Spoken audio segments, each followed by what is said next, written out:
mayang masigi news update khara pajarke. Irang khara fagalappaga Manipur da internet ki athingba thamliba asi lokthokani haina Chief Minister N Biren Singh na ngasi paumi singa unabada Phongdokhre. Manipur da Central Force Company Maudra amasu amuk tharakpa hore security advisor. Manipur da thokliba kangluki irang asibu laksin duna thamnaba Central Force Company Maudra amaga amuk Manipur da tharakpa hore haina State Security Advisor Kuldip Singh na ngasi Secretariat ta pangthokpa paugi mifam amada Phongdokhre. Hojik phawbugi oina Manipur da company chamaga Maudra nipal leiringai mathakta company Maudra amaga thunglagani punna Manipur da Central Force Company chaniga marfu nipan suragani. Prime Minister Masagi Taugadaba Thabakta Fen Oire Home Minister na Manipur Chief Minister Saugatuna Leire Amadi Manipur Chief Minister Asi Oidaba Ngangba Amadi Angauba Misak Amani Haina BJP gi MLA Paulilan Haukipna Phongdokhre.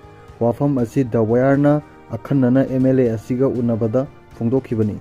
Manipur Thugainaba Honabada Asauba Thogdang Lauriba Asigumlaba BJP gi MLA Asigi Mathakta Karigi action amata lokhatana tuminna yengduna leiribano asi karigino haina asauba wahang ama oiri.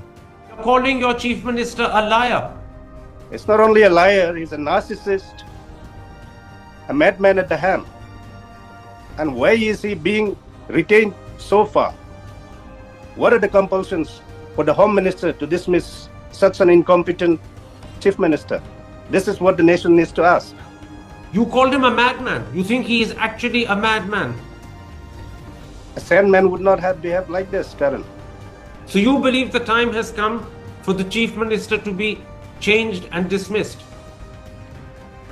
I would put it differently, Karan. Not the time has come. It is past overdue that he should have been sacked and he should have been shown his place.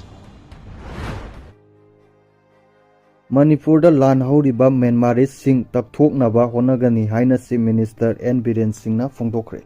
2005 tagi government yauduna su tawrena mapan gi mayam am pusala torame 2008 ta moina mapan gi ni khangna hojiki kene gi PS Haukip he himself Myanmar born ni Myanmar masani hojiki only kano du natna koi gi jerare gi hangen pang wite ta natna PS Haukip hai ba keno gi chairman ji ma jo brahma masani brahma da ki taro kada Nagaland bank ki thabak torma ka madagi bank ki thabak ko thadok Manipur laga lan hu bu sabani.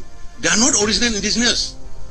Indigenous like koi thadok gi paite gi mar gi adagi wifi gi koi kana su kisu haiden kana basu lekte moga moi mapan da gi laga side irang sagale bu khangbu du ni aduna koi who is enemy who is friend is koi media friend sing adug Manipur praja ko na man koi identify toru kan da koi action logo da mani already hai ba kambu du mata koi already koi central government su moi marta inquiry toru thigat pa lai Jirivangi Thodokta CRPF na Kuki militant sing adu mayong naramdrabadi misam sama sani hena siramba yai CRPF na numit adu da laukhiba thodang adubu Chief Minister N Biren Singh na thagatpa phongdorak mayam na hapta bi gadabse thokriba thodok tu borobeka da leiriba khoi gi relief camp da leijariba mioi sama tra manga lei mission police station na mioi kun chamo ma leibi haidiba sigi relief camp sine aduga hojiki police station sine pura overrun tongna ba ekta loisal lagi hai lakpa tim gang terrorist kangune Kuki ki rocket launcher yauna rocket launcher kapta ni mai chai do adu dai da CRPF singuna ditale torumdraba CRPF singuna ditale torumaga terrorist militants do halamdraba mai tara ma thoi akhoi gi mission praja sama sani do Niyom lana agitation tawbugi internet thingjin bani haina Chief Minister N Biren Singh na Phongdorak.